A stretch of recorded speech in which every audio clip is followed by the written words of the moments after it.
now we come to it. What it's really like to run for your life. But this story is not mine, mostly. After all, conveying the experience of tens of thousands fleeing the Paradise Ridge is too much for this video. So we're going to follow the story of this man, Bob Irvine. I am the Executive Director for California Vocations. We're a nonprofit to support adults with developmental disabilities.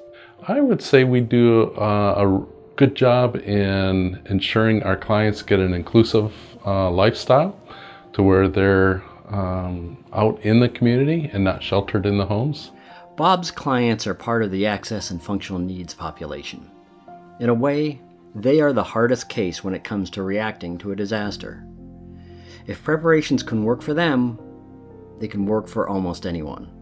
Access and functional needs. Now it includes anyone who is disabled, whether that be physically or cognitively disabled, if they're elders, if they're pregnant, if they're non-English speaking, if they have transportation issues, which, as you know, in our county, we have a lot of rural, remote areas. The Ridge area had a very high percentage of access and functional need. 25% of the population just in Paradise alone was over the age of 65.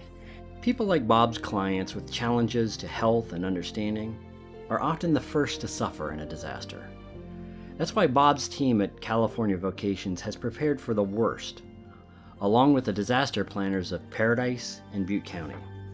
It was these plans that saw Bob, his employees, and clients, over 250 in all, through one of the most destructive fires in American history. Well, we're required as a licensed facility to do disaster drills every 6 months and fire drills every month. So we were doing the drills where we would load up the car. We didn't necessarily go to an off-site location, but we did the drill in the middle of the night even, where we would evacuate the home into the vehicles. So at least our clients could get a routine down, so they weren't so alarmed and panic if it were ever to happen. We talk about the worst case scenario, but what we should call it is the worst case imaginable. True worst cases are often much worse than anything in our preparations. An unsinkable ship hits an iceberg in a way no ship has hit any iceberg before. Teams of terrorists hijack 4 planes, all at the same time. A decades-old flaw in concrete shreds open a spillway and threatens 100,000 people. What binds these disasters is that they were all possible, but challenging even for the best planners to anticipate. For my community, the worst case possible came at 6:25 in the morning in a place 10.2 miles from my front door. At the time I saw the smoke plume, I said, here we go again. Reminded me of the previous time we were evacuated. So I basically, this time, I thought it was smart, and I packed my own bag and then went to the office. As Bob went to his office, CAL FIRE Chief John Messina went to his office, of sorts. He had just arrived in Polga, and it was his job to stop the campfire. And we were kind of going through our normal process, and it became evident real quick that being normal that day wasn't going to work. The fire was escalating, and we were having impacts to, civilian population immediately. Every decision we made, even though we thought we were hours ahead of it, we were minutes behind it. At this point, many in town and in disaster response still thought it was a normal grass fire. In Southern Paradise, I left my home to take my youngest to high school in Chico. About when I did, Bob was arriving at work. Got to Cypress Lane. Clients were already starting to arrive for the day program. Kind of anxious, nervous. What are we going to do? What are we going to do? The staff were calling them down. I went down. We had 2 residential facilities on that property. So I went down to one of them to make sure things were going okay, see if I could help in any way. Things were actually very orderly. I was very impressed with our staff. They were busy packing up medical records for the clients, things of that nature that we might use. By now, the smoke plume was so large, everyone in the county could see it. Among the first to learn the true danger was Sherry McCracken, the Chief Administrative Officer of Butte County. She was on the phone with Darren Reed, the head of CAL FIRE in Butte County.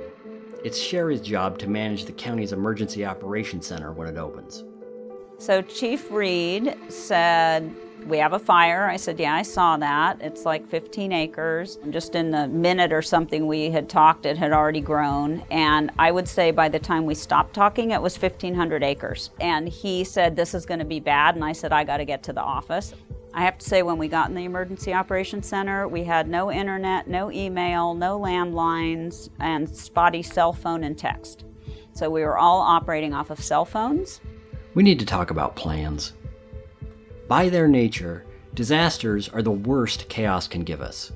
So applying rigid, pre-made plans is like resisting the incoming tide. New York had to evacuate its EOC in response to the September 11th attacks. Butte County had to evacuate its EOC in response to the 2017 Oroville Dam crisis. Paradise had to evacuate its EOC almost before it opened the morning of the campfire. But all that planning does leave behind something essential. Semper Gumby, we like to say. You have to be flexible. You have to have plan A, B, and C, and know in the back of your mind, okay, I know this is the plan, but sometimes that plan doesn't work out, and we've got backups and backups. No disaster is the same. The preparations give you confidence to know what you're supposed to do. Even when you don't use them, plans give you focus on what's essential. Focus gives you the ability to improvise elements of your plan to survive the disaster you face. This dynamic was at play for disaster responders from the first hour of the campfire. Our focus that day as public safety officials, our focus is life safety, number one. Firefighters and civilians, number one, and public safety officials. Number two is protecting personal property, homes, vehicles. Number three is the wildland. And that day, so many people were impacted so early. Very little firefighting went on early on in the fire because all the resources were dedicated just to securing people and getting them out of their neighborhoods, their homes, their community. Typically, your average wildland fire, from everything that I've heard and been involved with, spreads somewhere between about 1.4 to 1.9 miles per hour. You know, the campfire was unfortunately the perfect storm. It was purely driven by wind, and it became a blizzard of embers that caused new fires out in front of the main body of the fire, that those fires then developed rapidly.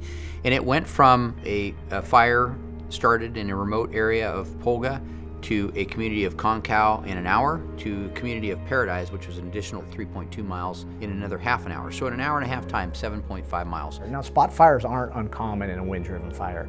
Probably around 7:55, we realized nothing normal is going on right now. Typically, our firefighters give us our intelligence on fire spread. The only reports of fire spread we were getting were from 911 calls coming in.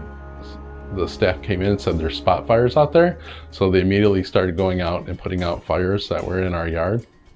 And that created a little bit sense of urgency on people's minds that it might not be the usual evacuation that we did before.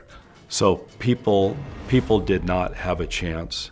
I mean, they had to flee immediately. And you never want to evacuate a town with a population density of Paradise coupled with Magalia's population density all at once. That's not the desired outcome. However, Mother Nature dictates to firefighters and to law enforcement when we have to make a decision as to what zones need to be evacuated. And Mother Nature's hand played out rapidly that day. Everywhere, first responders, civilians, and disaster planners were adapting. Evacuation orders went out to every zone in Paradise, Concow, and Magalia. Soon, 52,000 people were fleeing the ridge. But the fire was moving so fast, the plan to use contraflow, one-way traffic out of town, had not yet been executed. Where the Skyway entered Paradise, Sheriff Honey was working to change that. There is a desire in those situations to get a bunch of resources in place before you ultimately initiate contraflow. You want to have signage in place, you want to have people at intersections capable of controlling the intersections that are going to be impacted by the contraflow, and ideally have a law enforcement vehicle initiate the contraflow and lead the caravan, if you will. We were overwhelmed. I went to the area on the Skyway that it splits into two. And I stopped there and basically made the decision that we didn't have time to wait. We needed to get people going down the Skyway in both directions. The other side was already impacted, bumper to bumper. And so at that point, I recognized that there was a risk that if cars were coming up the Skyway on the normal flow of traffic, if I sent other cars down there, that could create a problem. But I just didn't feel at that point we had time to wait for everything. So I radioed my dispatch center and I told them to contact Chico PD and tell the unit who was at the base of the Skyway at Bruce Road that we were going to be sending traffic the wrong way down Skyway to make sure that they didn't send anybody up.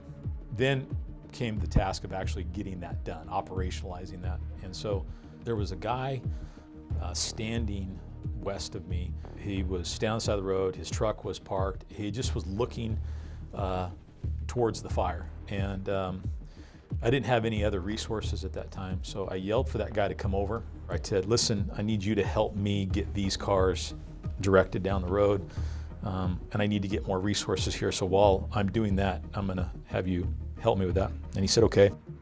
Went then to the row of cars that was proceeding down the Skyway the right way and started directing them over to me. And the first car, I basically explained to them that I was sending them down the Skyway and that they were the first car to be going, and that I didn't know if there was any traffic coming up, and that they were going to essentially lead the pack, but they needed to be careful about what they might encounter as they came.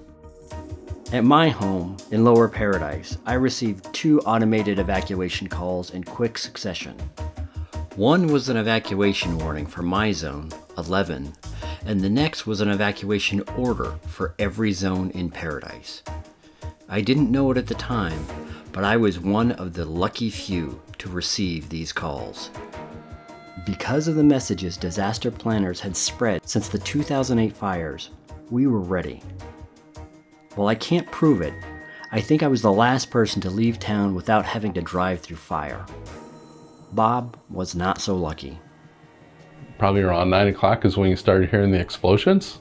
So everybody assumed that they were propane. So folks got in, a house across the street was fully engulfed in flames. It was obvious that the fire was upon us and we had to leave.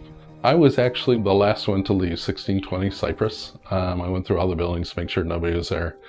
Now we come to the part where there's more story than we can tell. I had heard reports of people, trying to get their kids from the Ponderosa Elementary School, people trapped in traffic. I had heard about firefighting and rescue efforts going on at Feather River Hospital, where firefighters were trying to keep the fire knocked down around the hospital while hospital personnel, doctors, nurses, and paramedics were assisting trying to get patients loaded and out of the hospital. In the years to come, you will hear these stories, and hundreds more. But what's essential to take away is another lesson. Stay calm. It was all about ensuring people were getting in their vehicles, getting on the roadways, were following one another out of town. And what was remarkable to me is while it was bumper to bumper, most people, by far, most people maintained composure. They stayed in line with the vehicle in front of them. As the vehicle in front moved up, they moved up. I asked Cal Fire which way I should turn once I get up to Clark Road. And he said, go towards Skyway and then come evacuate down the Skyway. So that's when it was just a parking lot. But everybody was being very patient. The only scary part was when you weren't moving. I saw very few people panic. I saw very few people get really outwardly agitated. We had fire that was mostly burning surface fuels, but occasionally would crown what we refer to as fire moving into the canopy of the crown of the tree, and would burn maybe one tree or 10 trees or a group of trees, and that was occurring here and there around the area. And fortunately, none were impinged immediately. Some were close, but most cars stayed in line and they just moved out of town. We kind of made our way over to Skyway. And then once we were on Skyway, it was really moving. They had opened up both lanes, but the fires were really intense on both sides. Even when the disaster is unfolding around you, even when things seem slow, and even when things look bad, your composure will be the thing that helps you survive. Chief Messina had a term for this. Sometimes, slow is smooth and smooth is fast. The idea is being slow means continual, constant movement. Fast in chaotic situations means accidents, which stops everything. But when people act out like that and freak out, for lack of a better term, it brings chaos and just go across country. It precipitates the fear. And actually, I only saw one individual do that. He did go around off the road and did go around and ultimately ended up 5 cars ahead of where he was before. And we go by a model of, you risk a lot to save a lot. And so we were trying to explain to him, today's the day we risk a lot.